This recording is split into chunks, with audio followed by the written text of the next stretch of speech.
Namaku Ratna, usia 26 tahun. Dari luar, hidupku mungkin terlihat sempurna. Aku punya wajah yang kata orang manis, tubuh yang terawat, gaya yang anggun. Aku sudah menikah dengan Bayu, seorang pria mapan, pekerja keras, dan sibuk luar biasa. Semua orang bilang aku beruntung, tapi kenyataannya aku sering merasa kosong. Bayu suamiku memang baik, dia penyayang, dia selalu berusaha memenuhi semua kebutuhan rumah tangga. Tapi ada satu hal yang sulit dia berikan, waktu. Hampir setiap minggu dia pergi keluar kota untuk urusan kerja. Kadang 2 hari, kadang seminggu penuh. Rumah jadi sunyi. Awalnya aku kuat. Aku isi hari-hari dengan mengurus rumah, membaca buku, menonton drama. Tapi lama-lama kesepian itu seperti racun. Aku jadi sering melamun, merasa hidupku seperti tak ada warna. Akhirnya aku memutuskan kembali bekerja. Aku pernah berhenti setelah menikah, tapi sekarang aku butuh suasana baru. Dan dari sinilah cerita itu dimulai, saat aku kembali ke dunia kerja dan bertemu seseorang yang mengubah segalanya. Hari pertama di kantor baru, aku berusaha tampil profesional. Blus biru muda, rok hitam selutut, sepatu hak sedang. Aku masuk ruang rapat dengan percaya diri. Semua mata menoleh, sebagian memberi salam, sebagian hanya berbisik pelan. Di sanalah aku bertemu Rangga, anak baru di divisi yang kupimpin. Usianya jauh lebih muda, 23 tahun. Gayanya santai, sedikit cuek, tapi caranya bicara menunjukkan kecerdasan. Aku masih ingat kejadian kecil itu. Rangga menjatuhkan map laporan tepat di depanku.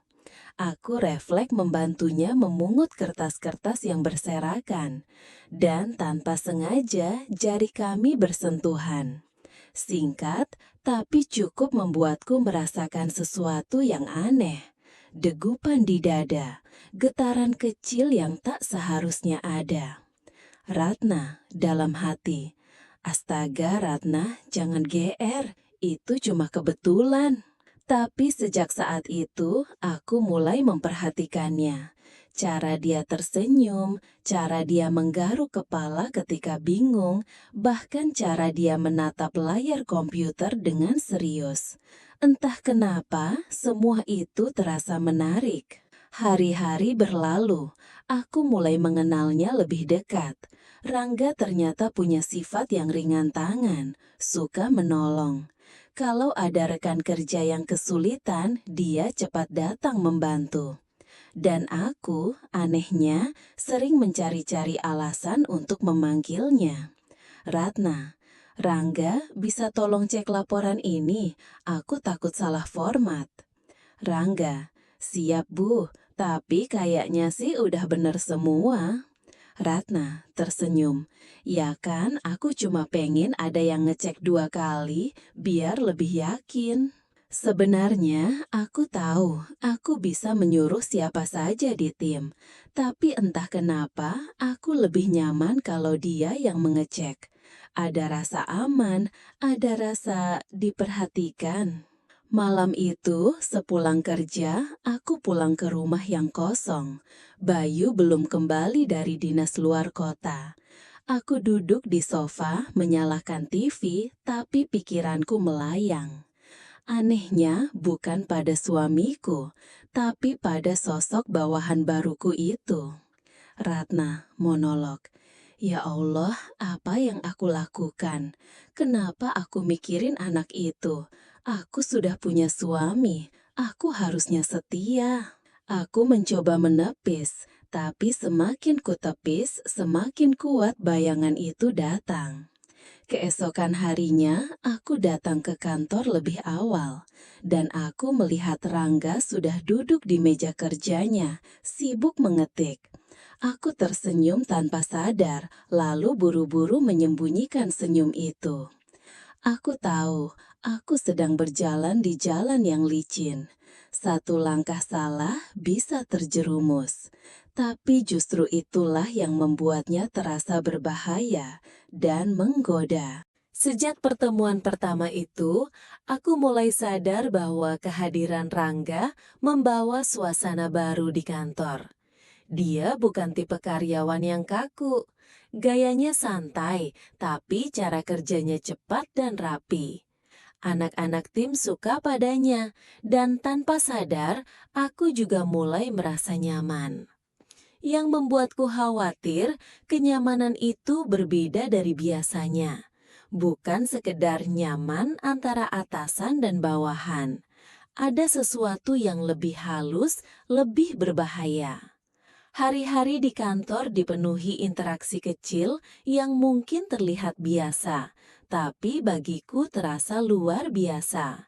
Seperti saat aku menyerahkan dokumen, tanganku dan tangannya bersentuhan sebentar. Aku pura-pura biasa saja, tapi jantungku berdetak kencang. Rangga, maaf Bu, Ratna, tersenyum samar. Nggak apa-apa, kadang sentuhan kecil bikin kerja lebih semangat. Aku menyesal begitu kalimat itu keluar, tapi Rangga hanya tertawa kecil dan sejak itu aku tahu dia mulai berani. Suatu siang, aku menegurnya karena telat masuk rapat. Ratna, Rangga, kalau telat lagi siap-siap ya, saya kasih hukuman. Rangga, menahan senyum. Hukuman apa, Bu? Ratna, rahasia, tapi bisa bikin kamu kapok seumur hidup. Rangga, mendekat berbisik.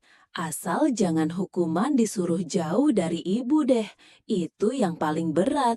Aku terdiam, jantungku serasa berhenti sesaat. Dia baru saja membeli Koda, dan aku diam-diam menyukainya. Teman-teman sekantor mulai menggoda. Rekan satu, wah Bu Ratna sama Rangga makin akrab aja nih. Rekan dua, iya hati-hati Bu, nanti suami cemburu.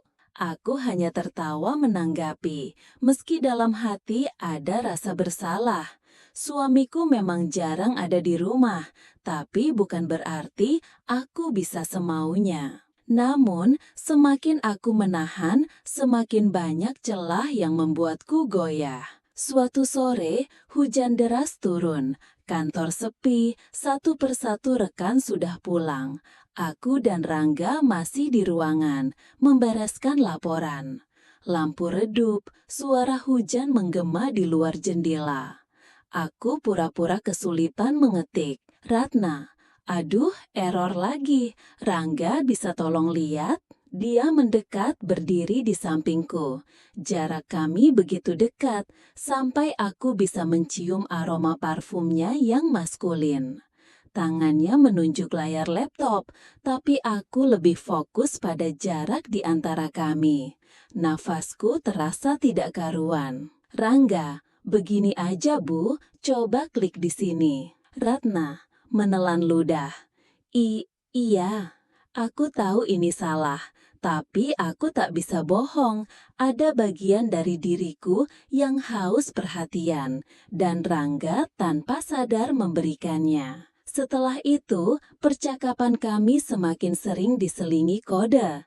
Kadang dia mengirim chat, Bu, kopi kantor hari ini pahit banget, kayak ada yang kurang manis. Aku membalas, manis itu dicari, bukan ditunggu. Kalau pintar, bisa ketemu sendiri. Kami sama-sama paham maksudnya.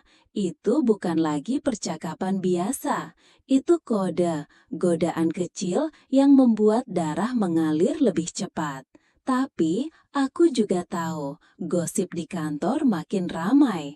Ada yang bilang aku terlalu dekat dengan bawahan. Ada yang bilang aku berubah sejak Rangga datang. Aku pura-pura tidak peduli, tapi dalam hati aku gelisah. Suatu hari, saat jam istirahat, aku melihat cermin di toilet kantor. Aku berdiri lama menatap diriku sendiri. Wajahku masih terlihat muda, kulitku masih terawat, tubuhku masih menarik. Aku sadar, aku bukan sekedar atasan bagi Rangga. Aku seorang wanita, dan untuk pertama kalinya, aku merasa dihargai sebagai wanita, bukan hanya sebagai istri yang ditinggal suami. Itu perasaan yang berbahaya, tapi justru disitulah letak godaannya. Ratna, monolog. Apa aku sedang jatuh atau hanya butuh perhatian? Kenapa aku merasa hidup lagi sejak Rangga ada? Hari-hari berikutnya, aku dan Rangga semakin sulit menjaga jarak. Kami sering pulang bersamaan. Kadang aku sengaja menunggu, kadang dia yang menunda hanya untuk berjalan bersamaku ke parkiran. Di bawah payung yang sempit, kami sering berjalan beriringan. Bahu kami bersentuhan, sekilas terlihat biasa, tapi bagiku itu sudah lebih dari cukup untuk membuat malam terasa panas meski hujan turun deras. Sejak malam hujan itu, suasana antara aku dan Rangga tidak pernah sama lagi. Setiap kali aku melangkah ke kantor, jantungku sudah berdebar lebih dulu. Bukan karena laporan, bukan karena target, tapi karena aku tahu aku akan bertemu dia. Pagi itu aku datang agak awal. Kantor masih sepi. Aku menyalakan komputer, menata meja sambil menyeruput kopi. Dan seperti yang kutebak, tak lama kemudian pintu terbuka. Rangga masuk membawa senyum khasnya. Senyum yang entah kenapa selalu membuat aku merasa berbahaya. Rangga. Wah, Bu Ratna datang pagi lagi. Apa karena kerjaan atau karena ada yang ditunggu? Ratna berpura-pura tegas. Kerjaan lah, jangan GR kamu. Rangga tertawa kecil. Ya udah, saya pura-pura percaya deh. Aku menahan senyum, tapi dalam hati aku tahu dia benar. Hari-hari berjalan seperti roller coaster. Di rapat, kami beradu argumen serius. Di luar rapat, kami saling lempar kode. Kadang sederhana, kadang nakal tipis. Tentang kopi pahit yang butuh gula, tentang ruangan dingin yang butuh hangat, tentang tanaman di kebun yang butuh siraman. Orang lain mungkin menganggap itu candaan biasa, tapi bagi kami itu seperti bahasa rahasia, bahasa yang hanya kami mengerti. Sampai akhirnya hari Jumat malam itu, semua tim sudah pulang lebih cepat, tapi aku dan Rangga masih harus lembur. Proyek besar harus selesai. Ruangan hanya diterangi lampu neon yang mulai redup. Suara hujan turun lagi di luar jendela, dan AC yang terlalu dingin membuat suasana makin sunyi. Aku mengetik laporan, tapi pikiranku kacau. Rangga duduk di seberang, menatap layar laptop. Sesekali aku mencuri pandang, dan aku tahu dia juga melakukan hal yang sama. Tatapan-tatapan kecil itu bertemu di tengah, membuat udara semakin berat.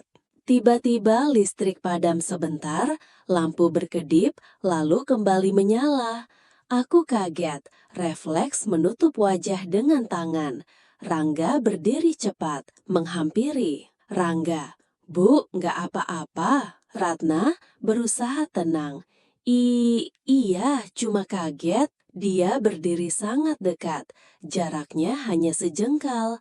Aku bisa merasakan nafasnya, bisa melihat sorot matanya yang tak lagi seperti bawahan kepada atasan. Tiba-tiba dia berkata pelan, Rangga, kalau boleh jujur, saya sering ngerasa ruangan ini jadi lebih terang kalau ibu ada. Ratna terdiam. Kata-kata itu sederhana, tapi menusuk. Aku ingin marah, ingin menegurnya agar jangan bicara sembarangan, tapi lidahku keluh. Aku hanya menatapnya lama, dan untuk pertama kalinya, aku tidak berusaha menutupinya. Detik-detik itu seperti berhenti. Hanya ada aku, dia, dan hujan di luar jendela. Tangannya perlahan menyentuh meja, mendekati tanganku. Aku tidak menyingkir, aku membiarkannya. Hanya ujung jarinya yang menyentuh, tapi rasanya seperti arus listrik yang menjalar ke seluruh tubuhku. Ratna monolog, "Ya Tuhan, apa yang aku lakukan? Aku istri orang, tapi kenapa aku merasa begitu hidup saat bersamanya?" Kami masih diam, tapi mata kami saling bicara. Ada rindu, ada keinginan, ada rasa bersalah, semua bercampur jadi satu. Akhirnya aku menarik tanganku cepat, berdiri, pura-pura membereskan berkas. "Ratna, kita jangan begini, Rangga. Ini salah." Rangga menunduk. "Saya tahu, tapi apa salahnya kalau kita saling jujur?" Aku menoleh, hatiku semakin berantakan. Jujur, jujur bahwa aku kesepian, jujur bahwa aku merindukan sentuhan, perhatian, dan tatapan yang hangat. Ratna lirih, "Kalau aku jujur, aku takut nggak bisa balik lagi." Suasana makin menegangkan. Aku duduk kembali, memegang kening. Rangga mendekat, tapi kali ini dia berhenti sebelum jarak kami terlalu dekat.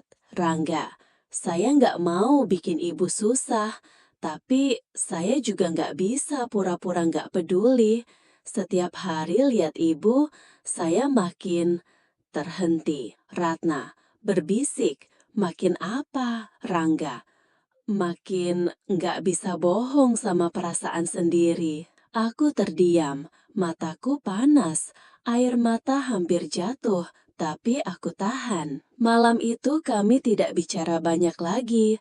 Kami melanjutkan pekerjaan, tapi pikiranku sudah berantakan. Pulang ke rumah, aku duduk lama di kamar.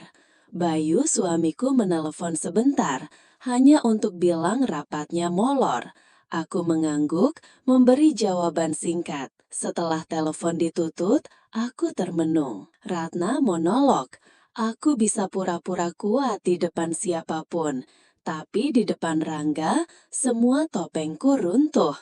Aku bisa tertawa lepas, bisa merasa diperhatikan, bisa merasa dicintai. Tapi apakah semua itu nyata atau hanya ilusi dari kesepian?" Hari-hari berikutnya, hubungan kami semakin intens.